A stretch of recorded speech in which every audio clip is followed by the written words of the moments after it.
was a bit of an insane day, wasn't it, Red? Yeah, so basically, long story short, last night I was going to do a live match reaction that some of you may have seen various notifications for, and this, that, and the other. I'm going to be completely honest. Me and my brother, I don't know if he's managed to get up yet. I've been up for a few hours now. How to put this politely? We celebrated the victory very well.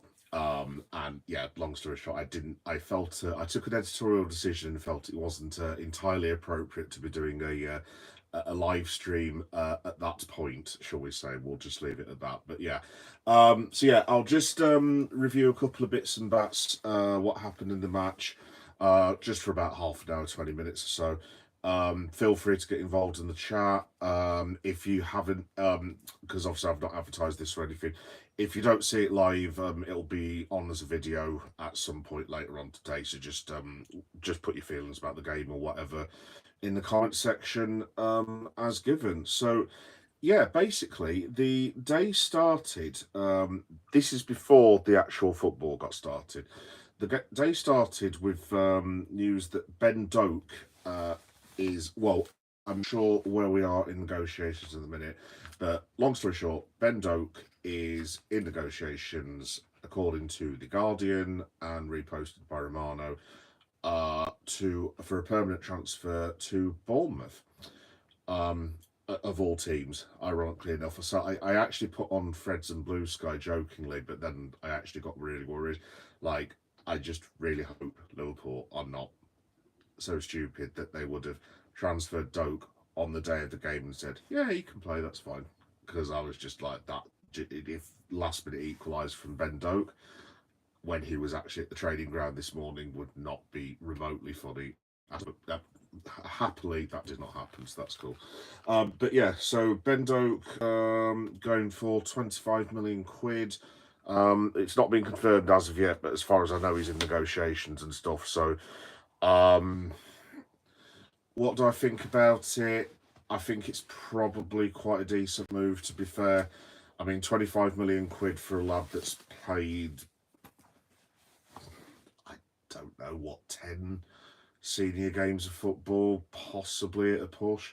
If you put all his time together, it's probably even less than that. Obviously, he had his season on loan last year against Middlesbrough, and he did really well there.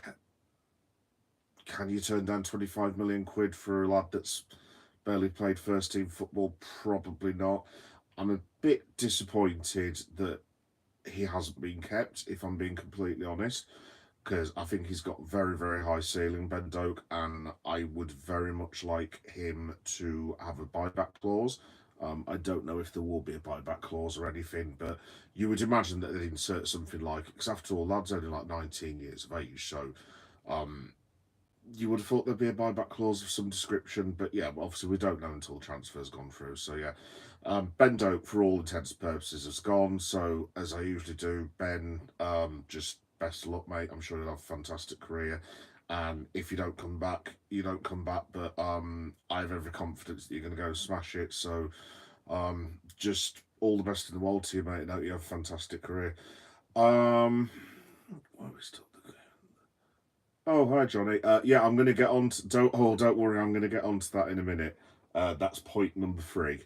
I have a lot of things to say it. But yeah, I was the teacher. Someone's being rude, ignore them. Yeah. Like I said, Johnny, I'll get on to it in a minute. There is a specific reason to me. I'm not greatly amused. Speaking of which, there we go. That's the first one. Yep. Don't really know what to say about that comment. Anyway, so yeah, obviously Ben Doak's on his way, and then I think it was about an hour afterwards yesterday, Giovanni Leone got confirmed. He was actually at the game last night. I don't know how much he saw, but he did his announcement video and stuff. He's a big bloke, this fella, honestly. He's like the size of the bloody Undertaker or something like that. Like, literally, there's a video of, like, Arne Slot. Hi, Zach, you're all right. There's a picture of Slot, and Slot's like not a small bloke by any stretch. He's probably about my height, like 6 foot, just under 6 foot or something like that. And this Leone bloke is literally like dwarfing him in size. It was quite the sight, to be honest. But yeah, 18-year-old, 25 million quid from Parma, as we all know. Look, at least we now have 4 central defenders, which is very much needed after last night's shambles, which I will definitely be getting onto defence in a minute. Yeah.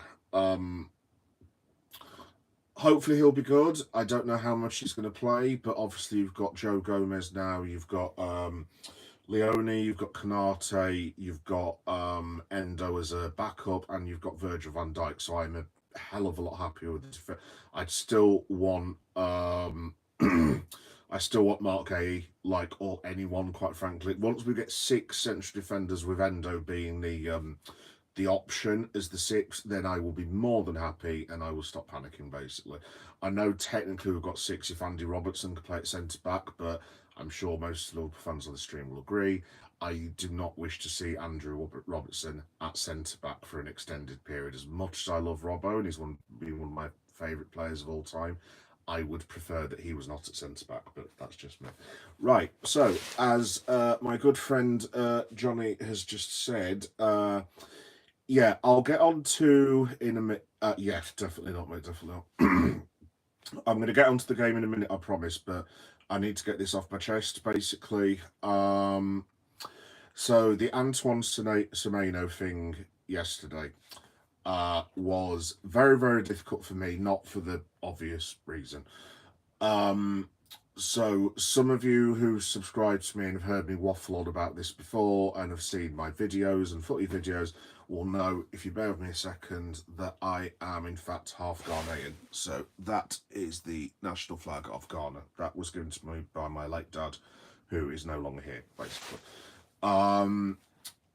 Obviously, it goes without saying I do not like racial abuse, to say the least, for obvious reasons. But when that happened last night to, of all people, Semenyo, and I'm not saying that I would have preferred one of the other black Bournemouth players to have been racially abused instead of him. Obviously, that was very difficult, to say the least, because, look, I've been a Liverpool fan for 36 years, I think. I love the club, I love the city, I love the fans. I wouldn't be without Liverpool, and I don't know what I would do without them in my life, basically, like most of the football fans with the football teams. But I am also half Ghanaian, and to say that I was offended beyond belief with that last night would be an understatement. The gentleman who gave the racial abuse, so I saw at the time when you went to go and take the throw-in, and I said to my brother, who was watching it with last night, I was like, "Did you just see that?" And he was like sipping his pint. And he was like, "See what?" And I was like, "Oh, maybe I just imagined it," because I thought the bloke in the wheelchair was talking to Semenyo. I was like, "What the hell's all that about?" And then the game sort of carried on for about 2 or 3 minutes, and then Anthony Taylor sort of stopped the game, went over, and all of a sudden it just popped into my head like, "Ah, I know what's happened here." And then my brother looked at me, I looked at him, and he was like, "Yeah, we know what's happened." As regards to the gentleman, because we think it's the gentleman in the wheelchair that's shown on the Sky Sports footage. As regards him, I'm going to be polite, but I do not wish to see that man at the ground of my football club again, ever. Unless, excuse me again first, unless it was the most astonishingly good apology of all time with the best reason of all time that I couldn't even come up with for why he's done that, then I think he should be banned for life, basically, because us as Liverpool fans, we don't behave in that manner for most of it. And yes, all fans have got divvies, and we've all got our stupid members of the fan bases and so on and so forth. yeah, I it, yeah, I don't really know what to say really. So I'm obviously here for the match reaction, which I'm going to get onto, but I just need to get off that off my chest basically. As a half Ghanaian, and my dad was from Ghana, um, and he took me to see the games at Anfield, and one of my best memories of going to Anfield was going to see Liverpool versus Grimsby Town, November 1997, and literally spent the whole day with my dad. It was absolutely brilliant. Dad loved the place. He thought it was fantastic. We saw Michael Owen score a hat trick, and then basically about 50 days later, he died.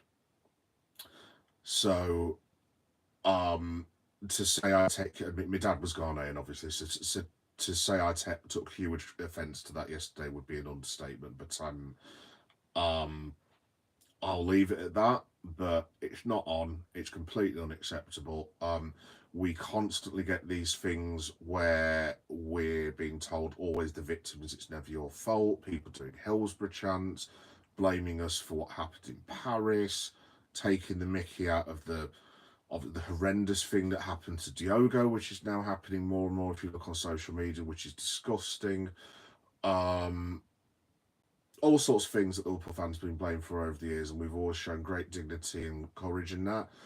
But I know it was only one person, but at the same time, we have to acknowledge that there was a member of our fan base who caused huge offence yesterday, and it's completely unacceptable. And I just wanted to say as well, if there are any Scousers who were at the game, I know boatloads of them reported that bloke immediately. So just thank you very much for your actions, and everyone on social media who um, went to bat for everyone.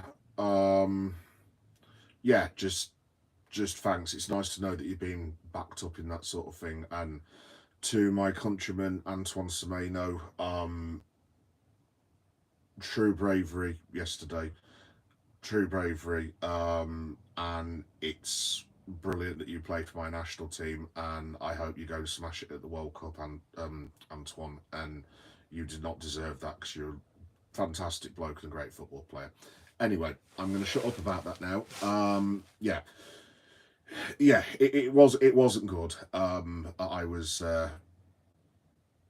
it took me out of the game for at least an hour. I would say yesterday I was hugely upset, to be completely honest. But life goes on. Hopefully, the gentleman will be banned, and someone else more deserving can take his disabled space, because I'm sure there's a very big queue for disabled Liverpool fans who have far less access than the rest of us have. So I think that ticket should go to a disabled football fan who is far more deserving than that repugnant toad, basically. Anyway, right, I shall read the comments now. Let me have a look. Have a look. Johnny, when he took the throw in, I saw the guy yapping to. Yeah, that's yeah. Same here, Johnny. Yeah, I I knew something had kicked off, but I couldn't quite work out what it was at the time, because it was just like it was so random the way that but he just Semenyo was there, and then this wheelchair just started creaking forward. I thought it was some sort of bloody, I don't know, one of those comedy improv people at first who was trying to make himself famous or something. Then obviously we worked out what had happened, but yeah, I don't know. Yes, no, Richard, like it has been mentioned, I can't understand any of that. I don't know if you want to put on translate. Terence was wearing a jersey with no room for racism badge on it, deserves a lifetime ban. Completely agree, Terence. As I said, it I'm trying to think of a polite way of putting this, but if I don't know how you put this in this day and age, if the gentleman, I'm not suggesting he did have learning difficulties because he's disabled, obviously it goes without saying, but if he perhaps had some sort of affliction of some kind, I, I still wouldn't be pleased, but at least that's kind of understandable. But from what I'm given to understand, I don't think he has. So all you can do is ban the bloke. As I say, the list for Liverpool tickets is outrageous for able-bodied people as it is. The waiting list for Liverpool disability passes, I'll let you guys look into it because I had to look into it the other day, is outrageous. You're talking it's something ridiculous, like about 10 years or something daft like that. So get rid of that fella and let someone else have the ticket who actually wants to do it. So yeah. Bruv, I think yesterday Semenyo killed it. He certainly did. Like I said, as Ghanaian, I was very, very pleased at sorry, Arham? Iram? Sorry, I'm butchering your name. Yeah, no, as a Ghanaian, I was really, well, not pleased, obviously, because I don't want us conceding goals, but Ghana have actually got World Cup qualifiers coming up in about 3 weeks' time, in the next international break. So Semenyo is basically one of our best players, and we could do with him banging in a few goals to get us to the World Cup. So from that point of view, I was very pleased. From the Liverpool point of view, not so much, to say the least. Hi Lex, you're all right. Lex 1A.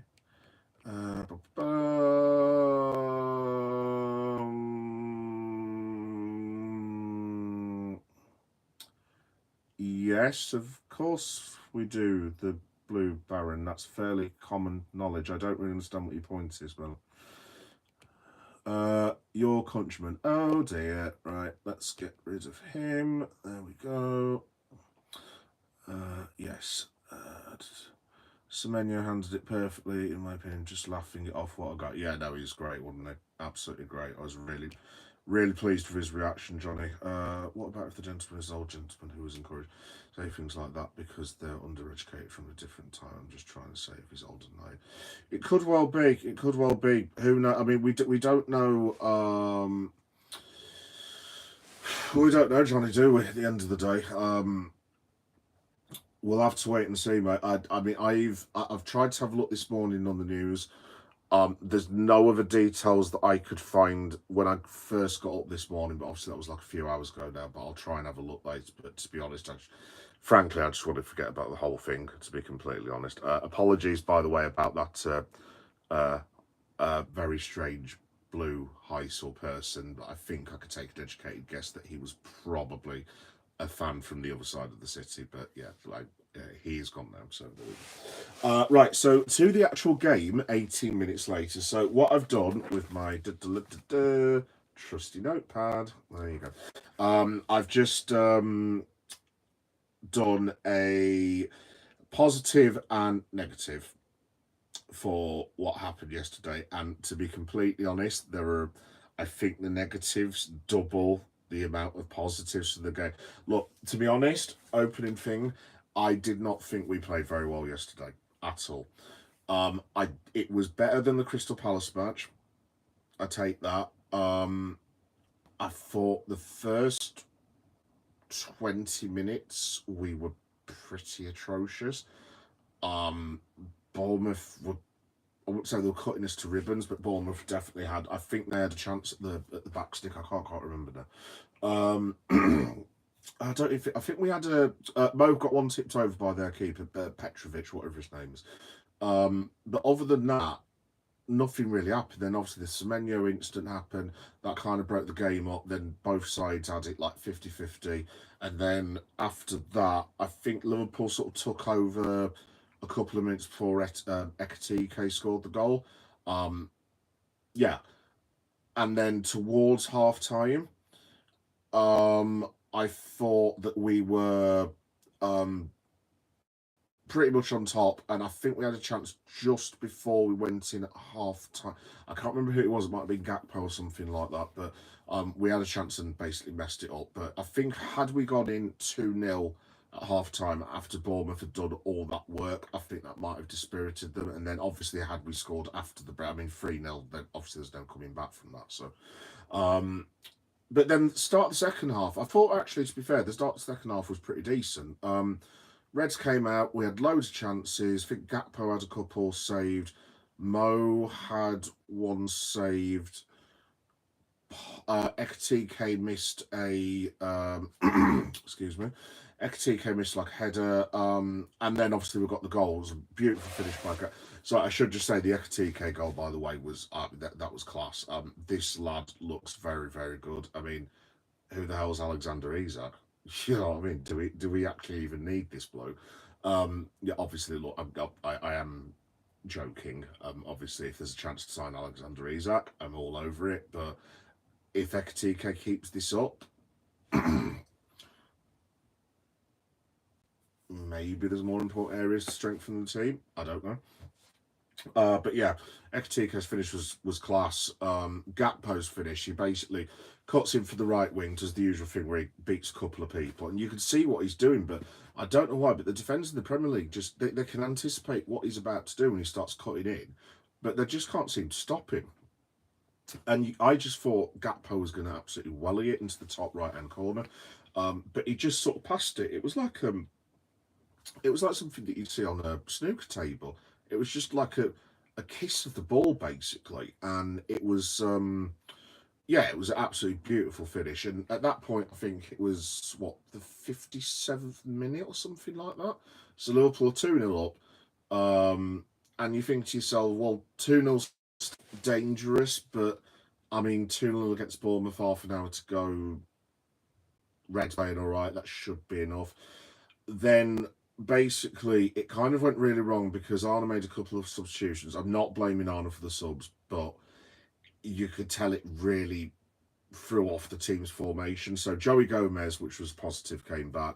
He actually played quite well, to be fair to Joe. So it was nothing to do with him. But he put Endo on. But he put Endo on at right back. And I was like, well, shouldn't it be like 10 minutes later and then Endo basically plays in central midfield? And I was like, okay, fair enough. And basically, all of our formation completely went to crap pretty much after that. We had a couple of chances to take a 3-0 lead. Mo did the ridiculous. Mo was really, really good at the stage, but Mo did this ridiculous thing where he kept trying to shoot from like really daft areas of the pitch. And when he tried to do that sort of curling ball, and he kept trying to do the Hollywood ball, where all he needed to do was pass it to like Sobo or Verts. And basically, long story short, we ended up losing the ball twice. Bournemouth broke twice in the space of 8 minutes, 7 minutes, both from Semenyo. The defending for the first goal, it was terrible. Basically, the ball just got crossed in, and Semenyo just waltzes in and goes, "Oh, thank you very much." And it was like, well, where's the pressing? Why is he being allowed to run all that way from midfield? Who's meant to be tracking him? And this is one of the problems when you haven't got Gravenberg, and this is why you see when you're missing Gravenberg what the problems are, because a lot of that work he does is so sort of not appreciated. A lot of the donkey work that he does. And then as for the second goal, so Mo's got the ball. He tries to pass it to Sobo, I think it was. So he tried to pass it to Verts a few minutes earlier. Verts had a shot as well that he should have done better with. Mo tries to pass this ball to Sobo. Sobo completely misses it. And then Bournemouth start breaking. I thought, oh, it's all right because we've got defence back. And then I suddenly looked, and Bournemouth have got literally about 6 attackers, and we've got 2 defenders. And I'm like, what the hell is going on here? But then our lot basically started getting back, and I thought, oh, it'll be all right. And then Canate was like, well, Canate's in front of me. I'll just put a leg out and stop Semenyo. But Semenyo ran and ran and ran and ran and ran and ran and said, boom, thanks very much. And Canate didn't lay a glove on. It was one of the. This is a bit hyperbole, but it was one of the most appalling goals I've ever seen us concede. I mean, obviously Semenyo is a quality footballer, and he could do that to anyone, but he should not be able to run from the edge of RD to the edge of the edge of their D to the edge of RD without being hit by a single challenge. The fact that one of the boys didn't stick a leg out, or I mean, just take the yellow card. I mean, look, I don't condone cheating, but you had a couple of the midfielders that were just behind him, and I'm not saying swipe his legs, but take the yellow card. Basically, there's only 20 minutes of the match. If you get sent off 5 minutes after that, not cool, but we'd have to last 10, 12 minutes, get the win, forget about it, move on. And none of them wanted to make a tackle. I don't really understand what was going on in the midfield at all, to be honest. One of the things that concerned me yesterday, I don't know if anyone saw this, but whenever we got the ball in the defensive position, so Allison, Frimpong, Kirkes, Van Dijk, Canate, to a certain extent, Soboslai, when we were on the edge of our D and in the penalty area, they kept trying to I don't even know how to describe it. It was like, it looked to me when me and my brother were watching it, like they were trying to nutmeg their opponents, or like basically take the mick out of them and Cruyff tear them and stuff. And I'm like, what are you doing? Just get rid of the ball. Look, I'm an old man, and I understand the game has changed now, and it's not hoofing it up in the air, and everyone's got out to pass out from the back and all this business. And yes, I completely understand that. And yes, goalkeepers play with the feet, and yes, wonderful, darling, wonderful. However, sometimes it's bloody stupid. If you have a bloke running in to your goalkeeper who's going to take the ball off, the goalkeeper just needs to get it launched. If someone's about to take the ball off Van Dijk, he just needs to get it launched. If someone is about to take the ball off Ebo, just put it into the Anfield Road stand. It's as simple as that. I don't. I think a lot of this is like a separate point, but I think a lot of this has come from this Pep Guardiola-ization of football, where everyone tries to play out for the back and stuff, and everyone's trying to do the same. It's all about systems and this, that, and the other. And it's like, look, sometimes you just need to get it wellied and boot the ball out your penalty area. Why we kept on doing that, I do not know, to be honest. But something definitely needs to be done defensively, because it was shambolic yesterday, if I'm being honest. Absolutely shambolic. I mean, the defending was worse than the Crystal Palace match, frankly, and that wasn't much better. I didn't think Verge was. I didn't think he was appalling, but I certainly don't think it was his best game. Kirkes looked not ready with the system. Frimpong, I thought if he'd stayed on, possibly would have been man of the match. I thought he was absolutely superb. He got back, tracked back, got us forward up the field, played some lovely balls into the forwards. He was fine. Ibu Kanate, if it was based on, but let me put it this way: if we had Mark Gay at the moment, and let's say he'd been brought a month ago, based on that performance yesterday, in 9 days' time against Newcastle, Mark Gay would be taking Ibu's place if I was Liverpool manager. And it's no offence to Ibu, but I mean, that was pretty rank yesterday. I mean, we heard Kara say in commentary that it was just like, it was shocking. And literally from the first whistle, he booted the ball up into the air to no one in particular. After about 10 minutes, he played the ball back to Allison, but completely missed Allison and gave away a corner that Bournemouth nearly scored from. Didn't put his foot in for Semenyo, was out of position for the first goal. He kept falling over half the time, so I don't know if he's like injured or something like that. But yeah, no, Kanate needs to step it up, because if he, even if Isaac's not there next week, if he plays that against Anthony Gordon, Visser, if he signs, obviously, Tonale and Bruno Guimaraes, we will get cut to ribbons, and he cannot play like that against them, because we will get annihilated at St James's Park. So, yeah, no, it was a bit concerning. But yes. Hi, Harry, you're all right. But yeah, so obviously it gets to 2-2 then, and I'm thinking to myself, well, that's it, game over. It's good. Bournemouth are going to end up winning this 3-2. We're going to look like a bunch of idiots, and then we'll lose to Arsenal and Newcastle and end up with 0 points out of 9 before the international break. However, then enter Federico Chiesa. The pub that I watched in yesterday, so if anyone's watching from Leeds, I went to the new Riley's bar opposite the post office, so it's in the middle of Leeds City Centre, basically, just before you hit the main city centre. And we're sat in there with the big green, and then it obviously gets to the 88th minute, Salah plays the ball in. I think it hits Ibu, possibly. I can't remember who it was now. And it's like ping pong in the area, and then it comes to Kaiser, and I was like, when he took the shot, I was like, what is he doing? It was like he sort of tried to ninja star kick it or something like that. But if you look, it was such a good finish because he managed to like kick it with like the side of his foot, and it sort of went perfectly into like the middle of the right hand corner.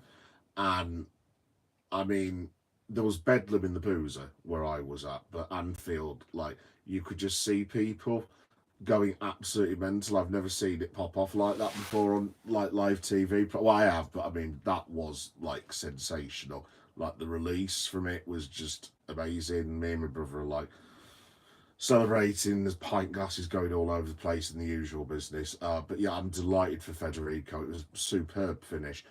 Um, More and more and more. I'm sorry, but Federico Chiesa has to stay at Liverpool Football Club. If he is obviously clearly fit now, I think that's quite apparent. Um, if I'm Arna, I know he doesn't particularly want Chiesa, and it's not one of his signings. It was basically done by the transfer committee or whatever you want to call them. But if I'm Arna, I'm just getting together with Chiesa and saying, look, you don't particularly like my coaching, and I don't particularly like your playing. However, we're going to be together for at least another year. This is what I need you to do. I need you to play all the League Cup games. You're going to play, I don't know, half the Champions League games once we're qualified. FA Cup games, you're the main starter, and I want you to come onto the pitch with 20 and 15 minutes to go and just keep doing what you did last night because that lad can finish. I mean, he's only scored 3 goals for us, but I don't. I think if you put Chiesa's minutes together, I don't think it's many more than. I doubt very much whether it would even encompass 8 games, to be honest. And in that time, he scored 3 goals and made one, possibly assisted two. I mean, when he does come on, Chiesa, he is effective. I mean, I know we lost the final, but the finish against Newcastle at Wembley was sensational from the angle that he had. The goal that he scored against Accrington in the FA Cup last year, just the way he took it first time, was absolutely brilliant. And that finish last night again, fantastic. The guy knows where the goal is. I mean, for me, it's really exciting now because if we do get Isaac, um, you've potentially got Mo Salah, Isaac, Gakpo, Florian Wirtz, Ekatike, a fully fit and firing Federico Chiesa and Rio Ingamoa. I mean, that is a hell of a forward line. So, personally, for me, I would keep Federico. But obviously we've got 2 weeks to the transfer window goes, so whether he's actually going to be kept, we'll have to wait and see. But yeah, we'll see what happens. And then obviously Salah hits Bournemouth on the break, comes in from the right hand side, kind of the same way that Gakpo scored, beat a couple of men.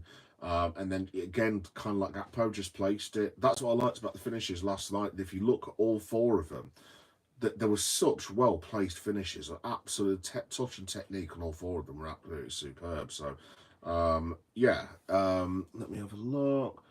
Hi, Tyab. Yeah, no, it was the finishing at least was very good, but I think that's about it for my notes, folks. To be honest, just to say, as well, obviously the tribute to Diogo was outstanding. I'm sure you guys have seen that before. That's my shirt that I've done in my bedroom. Um, yeah, no, it was spine tingling. It was magnificent the way it was done. Just shout out to Bournemouth supporters and Bournemouth supporters club groups. The tribute that they brought for Diogo was fantastic, and um, the way they comported themselves and observed the silence and clapped for Diogo was exemplary. So thank you very much for Bournemouth. And that's what makes the Semenyo thing even worse because Bournemouth didn't have to do that for us, and they did. And then that's how they are repaid with some idiot giving racial abuse. But yeah. But yeah, I'm just pleased that we had the moment for Diogo. I think we all needed it. I know we had it in pre-season. I saw the Bilbao games, and they had a mark of respect for Jota there as well on both games. but obviously this is the first league game. This is the one where the whole world is watching. I mean, I dread to think how many people were watching that match around the world last night. But with Wirtz and Salah and Ekatike, there would have been millions, if not billions, potentially watching that around the world. So, um, yeah, and just shout out to Mo Salah, because I don't know if you guys saw it, but when he went to the cop end to applaud him, they were still singing Diogo's song, and basically it just broke down. I did say this in one of my live streams a while ago, that I just hope people are a bit patient with Liverpool. I mean, like I said, I'm not thrilled with the defending the way we're playing at the minute, but I did say this a while. We are expecting a group of lads to crack on with their work after they've just lost a really good friend who they've been some of them been playing with for like half a decade, and they know each other's family and friends. So I'm not saying for the whole season, oh well, every time we concede, just it's fine because of Diogo, because obviously that would be a disrespect to his memory. But obviously the lad do need a little bit of patience as well, because obviously the tragedy hit them as well. So we just need to have a bit of thought around that, really. But yeah, no, I thought the tribute was absolutely fantastic. You know, I'm Liverpool. I was watching Palace stream earlier. Oh, hi Leah, you all right? Yes, I am Liverpool. Oh, Crystal Palace. Excellent, fair play, fair play. I might be going to Crystal Palace next week actually, because I'm going to London for a family trip. And I think we're quite near Selhurst Park actually, so I might go and have a look actually. But yeah, I will get onto that in a minute. But yeah, so that's about it, Liverpool wise, folks. Like I said, overall reaction is, look, I'm delighted we got the 3 points. The Chiesa, no, I'm not evilly. Well, obviously, obviously I'm not. The Chiesa moment was, as the scouts would say, boss. It was amazing, absolutely brilliant. But I just think that Arna needs to get the defence and possibly the midfield in for training. I mean, the good thing is now we've got 9 days till we play, so we can actually work on this.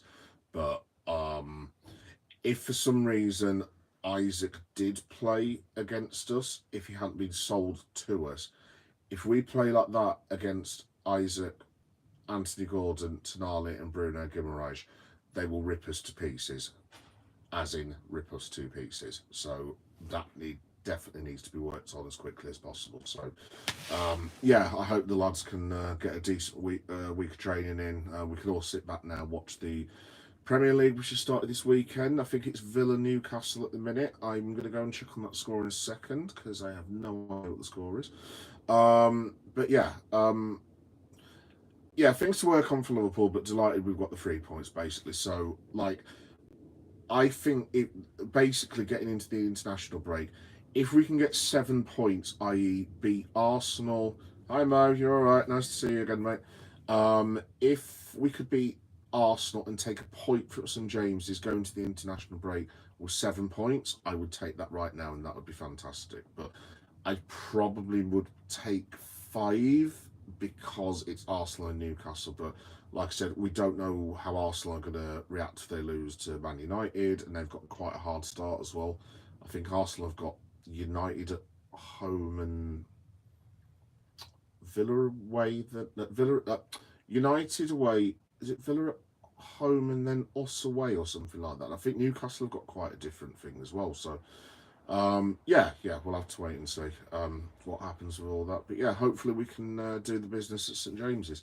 Speaking of, right, just to say to normal subscribers, the fan reaction thing that I usually do, that I'm doing now, I may not be able to do for the Newcastle game because I am going to a wrestling event. So this is where I do the promo for the channel, basically. So just bear with me a second. Basically, Geek Boy Meta. So there's like 5 or 6 different playlists on the channel. So there's horror, comics, I can never remember this, toy hunts, football stadium tours, and pro wrestling, basically.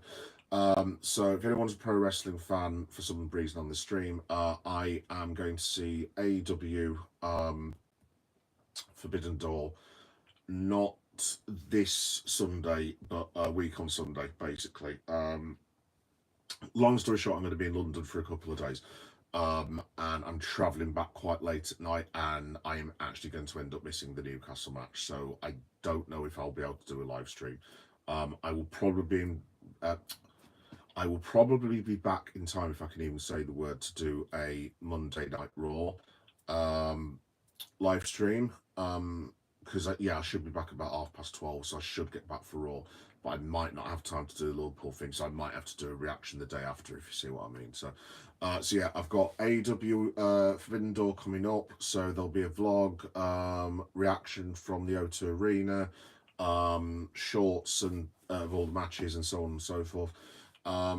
This week I'm actually going to London. So what I was saying to Leah a minute ago, I it's actually meant to be a family holiday, but I'm kind of doing worky stuff as well, so don't tell the wife. Anyway, yeah. So what I'm planning on doing is because I do tours around football stadiums as well. I'm going to try and go to 2, possibly 3, if I can, during my holiday in London. It's probably going to be the Olympic Stadium for West Ham, because that's reasonably near where we're staying. I think it's like half an hour from where we're staying. And then I might, this might sound funny coming from a Liverpool fan, but I might go to the Emirates, possibly. Not wearing this, because I don't think it would go down very well, to say the least. Yeah, so so I'm going to be doing that. So there'll be, if you keep an eye on the channel, maybe Tuesday, I think it would be. It was either Monday or Tuesday. I'll be doing one footy stadium tour, as in live. So I'll be going around the ground, and possibly another one as well. I'm also going to try and hit a Forbidden Planet, as in the Forbidden Planet mega store in London, the Disney store where they've got the Marvel, all the new Marvel stuff, and what's the other thing? And the Lego store in Leicester Square, because my family are all obsessed with Lego, and I kind of sort of like it as well. But yeah, that's next week. Then there's 2 days after that, I'm going back to London for AEW. Yeah. Sorry, that's just really put me off.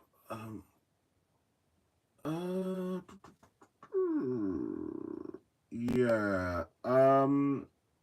Yeah, he's gone. Yeah, so what, sorry, that's really put me off there. What was I talking about? Oh yeah, right. So yeah, London this week. AEW back in London 3 days after that. Then I'm going to see WWE in Leeds, where I'm from, um, a week on Wednesday. So not next Wednesday, but the Wednesday afterwards. So there's loads of cool stuff coming on the channel. So I've just found out as well that CM Punk's actually, if there are any wrestling fans in Leeds, I'm sure there is. CM Punk is actually coming to the First Direct Arena in Leeds, which I'm super excited about because I'm a massive CM Punk fan. Curse you, Seth Rollins. Anyway, so yeah, I'll be doing that as well. So there'll be obviously a vlog, as I normally do. There'll be like a live reaction probably when I get home, and then I'll get all the shorts of like the results and finishes and ring entries and so on and so forth, the usual stuff that I do. But if you want to check that out, it's Geek Boy Does Wrestling. All my Liverpool stuff is Geek Boy Does Liverpool. And then there'll be Geek Boy Does Horror. So it's like separated into 5 or 6, like possibly 7 playlists and what have you. So yeah, that's the cheap plug over anyway. So yeah, just keep an eye on the channel if anyone's interested in that sort of thing. And obviously Liverpool stuff, I will be doing a podcast after I've done this, because I've got a podcast called A Geek Boy a Liverpool Story, which usually drops 2 o'clock on Monday, so that'll be the next podcast. So I'm actually going to go film that at some point today.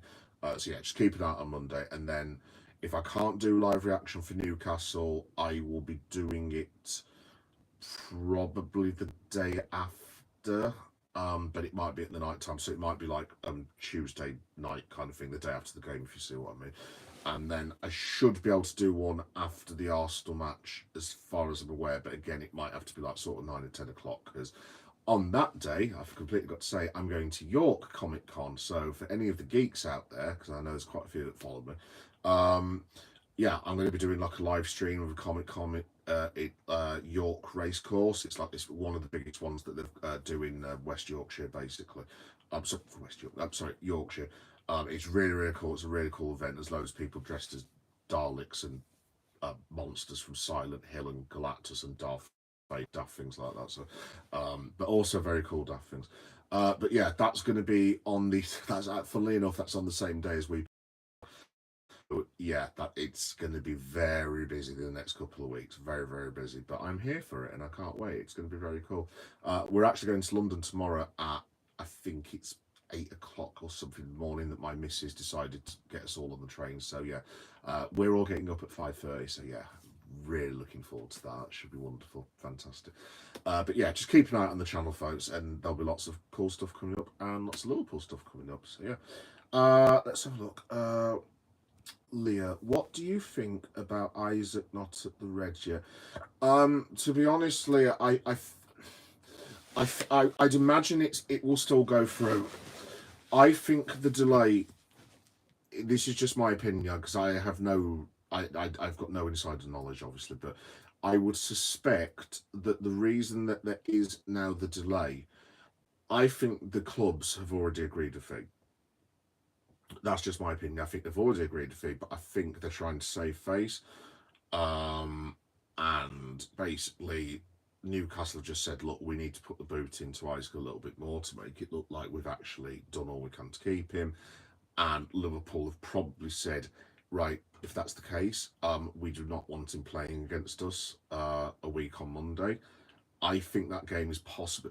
Put it this way: if we were playing Aston Villa away from home next week, I think Alexander Isak may already be in the building. I think the fact we play them at St James's is the thing that's holding everyone up because it. Well, put it this way: if Isaac scores a hat trick against us, you're looking at the Geordies putting on an extra 10 million quid on his transfer fee.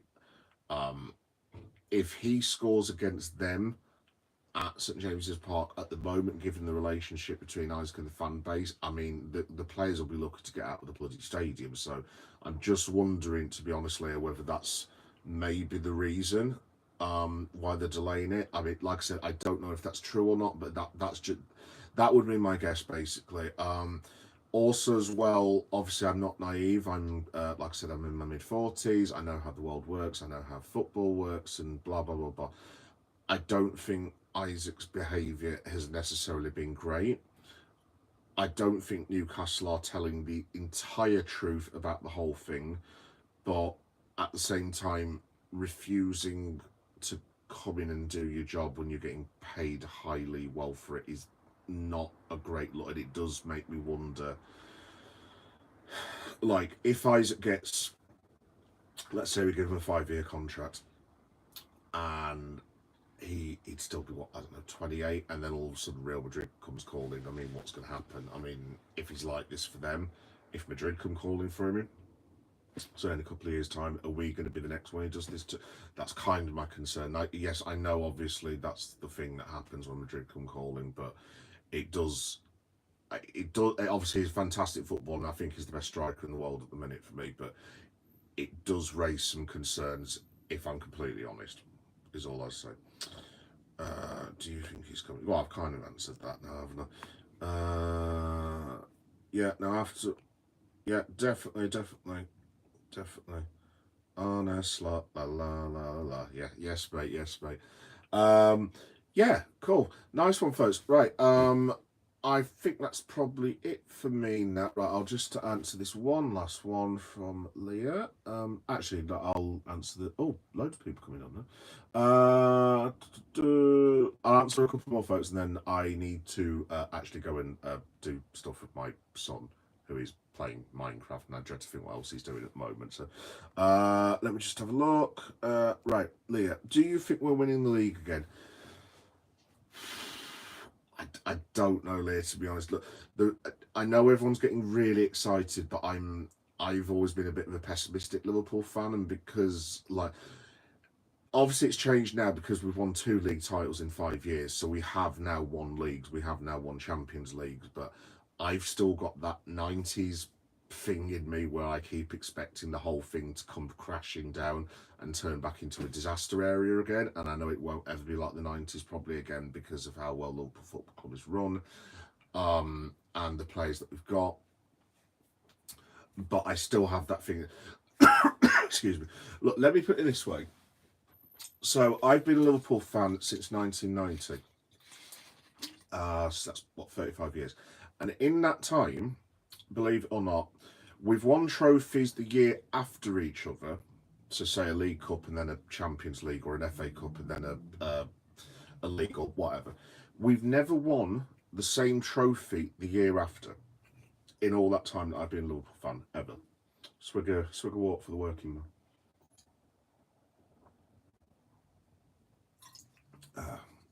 There you go. Always tastes better from Liverpool. Yeah, so to answer your question, Leah,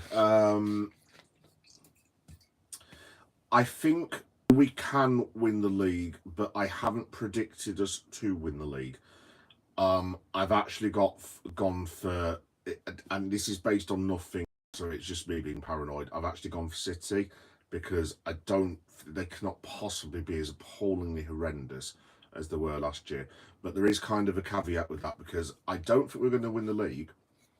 However, I think, and I don't know why, and I've got nothing to base this on, but I think we might win the Champions League this year. It's just a feeling, and it's based on nothing. I know we didn't particularly perform well against Paris Saint-Germain, but I just think with people like Wirtz, people like Frimpong, who actually have European experience, like rest of our lads do, Van Dijk will be desperate to win that tournament because they are getting to the point where they've literally got 2 more chances to win it at best. And if they don't win it this year, are they likely to win it next year? Possibly not. If we did get Isaac in the Champions League, I think we've got a hell of a good chance to win the Champions League. So that's what I'm actually going for. I'm going to go for City to win the league and Liverpool to win the Champions League. Now, I'm a traditionalist. If someone offered me a Champions League or a league, and I know young people will probably disagree on this, I would pick the Premier League every single day of the week, twice on Sunday, because, like Bill Shankly said, that's our bread and butter, and this is the one that we want. And Bill was always like that. You know what I mean? So I would prefer the league, but I would be more than happy to be celebrating the Champions League next year. Right, Mo, what do you think about Arne Slot not actually believing in K's when he's podcast with lots of experience? I don't know, Mo, to be honest, because I can understand Slot at the start not being thrilled with his injuries, and that's fine. But I think it's perfectly obvious that Federico Chiesa is now fit. I mean, he clearly is fit. I was saying earlier on in the stream, like, I mean, to be fair, if Chiesa is happy to do this and he's in a World Cup year, then if he's happy to stay and play in the League Cup, like I said, and the FA Cup and the Champions League games when we've qualified, and then Feddy comes on with 20 minutes to go and he's the impact sub, and he says, boss, I'm more than happy to do that. I think if I'm on the slot, I'd say, right, fine, you're definitely staying. Because he can finish. I mean, the 3 goals he scored for us, if you look at all 3 of them, after I finished waffling on, watch the Atkinson goal, the Newcastle goal, and watch last night's goal. And I mean, the touch and technique for all 3 of them is absolutely outstanding. The boy can play. He's world class. Obviously, he's had his injuries, but if you can manage his injuries and bring him on as an impact sub, I would definitely keep him. Definitely keep him, though. But I still have a feeling that Arne wants to get rid of him, but I mean, quite why he wants to do so, I don't. Look, I'm not going to criticise Arne Slot. He's given me the best day of my life, other than me son being born. Like literally 4 months ago. The bloke's an absolute brilliant manager. So if he feels it's best to get rid of Chiesa to develop the team, then I will trust Arne, but I don't agree with that decision at all, to be honest. We've got Newcastle and Arsenal coming up. We've got to fix this defence. Yes, they are. That's what I was saying. Like, well, put it this way: we could be facing in the next 2 games, Bukayo Saka, Victor Gyökeres, Martin Odegaard, Bruno Guimaraes, Sandro Tonali, Anthony Gordon, and potentially Isaac. If they play like that against any of those 7 players, I agree. They will be absolutely ripped to shreds. I also think, I don't just think it's the defence. I think if you look, the what am I trying to say? The midfield. So Gravenberch usually sits. You basically, that's your line of four, and then you've got, that's your line of four there, and then you've got Gravenberch usually hovering around that sort of area, like offering protection. And I couldn't work out last night who was meant to be doing that. I mean, Sobbo was dropping back sometimes, sometimes it was Verts, but it was kind of like the midfield kept forgetting that they were meant to offer a bit of cover, kind of thing. And then sometimes Maka was doing it as well. So to be fair to Maka as well, I mean, he obviously isn't fit. He's building his fitness up. So no, I actually didn't think he was that bad last night, to be honest. But I think you'll see an improvement when Gravenberch comes up. I mean, if Gravenberch for some reason isn't available, I mean, whilst we're going through these problems of defence, perhaps you put Endo as a defensive midfield. I mean, I don't know what on earth he was doing at right back last night, because we were screaming at one point, like, look, they keep cutting our midfield to ribbons, if I could say the word. You need to get Endo and drop him back in behind the front, just to sit in front of the front four. So, I, yeah, going forward, I would just have Gravenberch and Endo on a rotation. So, League Cup matches, Endo starts. FA Cup matches, maybe, if it's lower league. Some Champions League, and then Gravenberch starts the rest of the time. Jones tried to offer a little bit of protection. I just thought the game got away from him as well. I mean, to be fair to the lad, there's not much you can do with 25 minutes worth of football. But yeah, I don't just think it's defensively. I think midfield, there needs to be a serious rethink about what we're doing, to be quite honest. I'll watch some of your other videos after this. Oh, thank you, Leah. That's very, very nice of you. Cheers. W stream. Thank you, Mo. We were winning 2-0. Why take Frimpong off and bring... I don't know, AR. Me and my brother was screaming at the TV. What are you doing? Like, I could understand the other substitution. That was fair enough, because obviously it's just straight swap for Kirkers and Robbo, and that's fine. But, like, the Endo one was...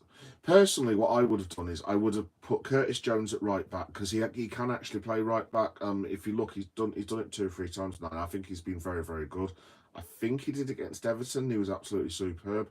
So I would have considered doing that, and I would have brought maybe Makarov and replaced him with Endo, and just said, right, look, we're not shutting up shop, but for the next 10 minutes, Endo, you just sit on the ball, spray it around, we keep the ball, and then we hit Bournemouth one more time on the break. 3-0, job done. There you go. But that's what I would have done. But like I said, Arna's has won the Premier League, and I haven't. So there we go. WNR. Oh, cool. Nice one. Thank you. Kirkes for Sobbo Konate didn't play well. Kirkes didn't think he played well. I agreed with that. Sobbo had, yeah, probably. I think Sobbo had some nice moments, but he wasn't consistent, so I'd agree with that. Konate AR was absolutely I have a mother with rheumatoid arthritis who struggles to walk, and she could have defended the 6-yard box better than Ibu Konate last night. It looked like he'd been at the pub for 6 hours beforehand. I don't know if it's something to do with his contracts affecting him or whatever, but yeah, no, it was an absolutely atrocious performance. Verts, I'll disagree a little bit on that. I don't think he was spectacular, and he didn't really do much, but I did appreciate the effort that he put in. I mean, obviously all players should put in effort, it goes without saying, but I did quite enjoy his tackling, the way he held onto the ball. He got knocked off it a few times, but he's only a slight lad at the end of the day. But he did get his foot in. He seems to quite like that side of the game. He did make some decent passes here and there. That shot that he had, the sort of slow rolly one that he did, that was pretty decent. He needs to do more, definitely, because that's what we've signed him for. But yeah. Yeah, there you go. Mo, thank you for your insight. Enjoy the rest of your day. See you next time, Mo. Oh, thank you, Mo. That's brilliant. Thank you very much, mate. See you too, mate. Thanks for being on the stream. Mr. Pessipe. Pessipe. I'll just call you Mr. Sorry, it's my glasses. I can't see through. When we signed Verts, my main concern was what happens to Sobo since no way he takes McAllister's or Gravenberg's spot. Yesterday it felt like it was confirmation since I started ahead of Graham. It wasn't Graham. Yeah, no, I agree, mate. I agree. I do not want Sobo being kicked out of that team personally. Um, but if you keep, see, this is the thing. If you keep Maka, Gravenberg, and Sobo in midfield, that's great.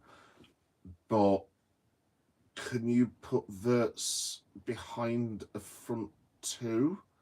Could he play as part of a three? Um, because then you've got Mo and Ekatike for now. Presumably, you'd have them both out wide, and then Verts could be a false nine. I don't really know how that would work, to be quite honest. The other thing is as well, um, if you're then getting Isaac, what the hell are you doing with him?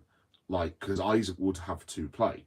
Mo Salah has to play and Florian Wirtz has to play. So then you're saying to Ekatike, yeah, I know we signed you for 80 million quid, but you're on the bench, dude. And he's going to be like, well, what the hell's all that about? But I take the point that Ekatike's only just turned 23. But then again, I mean, Isaac's only 25. So, look, I mean, it's great that we've got all these great players linked and like fantastic players playing for us. It's a nice problem to have. I just wonder. I would have very grave concerns if Sobo got took out of that midfield. Very, very grave concern. And if you're going to say if Florian Wirtz is going to play Burnley, for example, and I don't mean to pick on Burnley, but rough and tumble, big lads, put a tackle in, blah blah blah. Sobo, Gravenberg, and McAllister can put it about as well. If you get a load of big Burnley lads going, we're going to take you down, all three of them will just be like, yeah, bring it on. They'll roll the sleeves up and crack on with it. I'm not saying Florian wouldn't, but his first three or four times, I mean, he will struggle naturally because, like, he won't have faced teams like Burnley in the Bundesliga or Sunderland or whoever else. So yeah, I don't know, but I don't know what the best thing to. If we don't get Isaac, I would be more than happy to put it that way to see Wirtz, Ekatike, and Salah as a kind of a front three with maybe Wirtz as a false nine. But whether he was bought for that purpose, I honestly don't know. But I do not want to sell Dominic Soboslai, so who knows? We'll have to just wait and see how it goes. Hunt Brooklyn. I think Verse is going to be disappointing. German players in the Prem is a dodgy topic. I hope you're wrong, Hunter. I really, really hope you're wrong. I mean, I guess we could always get our money back, but like, look, even if Florian was a disaster, I don't see him being a disaster to be honest. But say in 2 years and it's not working out, someone would still pay. I mean, we paid 120 million quid. Someone would still give us at bare minimum 90. Bare minimum. I think the loss that you'd be looking at is maybe 20 million quid, which Liverpool can probably afford with the finances now. So I won't worry about it. I think he's going to be fantastic. So just be a bit patient with it. Yeah, agreed. It's a great problem to have. It is, mate. It is. I love the fact that I'm sat here debating about Dominic Soboslai, Florian Wirtz, and Mo Salah, and thinking, can we put Alexander Isak in midfield? Sorry, up front.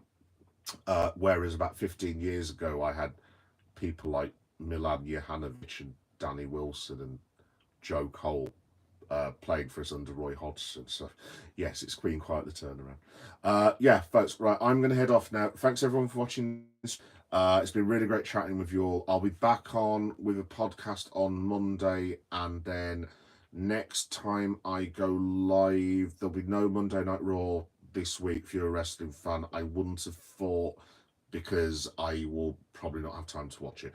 But the next time I'll go live will probably be from the football stadium on Tuesday.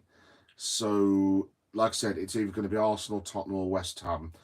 Possibly two out of the three if I get enough time. So just keep an eye out on the channel, and it'll come up, and then you can see me like wandering around the Emirates. I might even go in a Liverpool shirt just for the lols. But yeah, I don't want to get beat up, actually, to be fair. Anyway, yeah, cool. Nice one.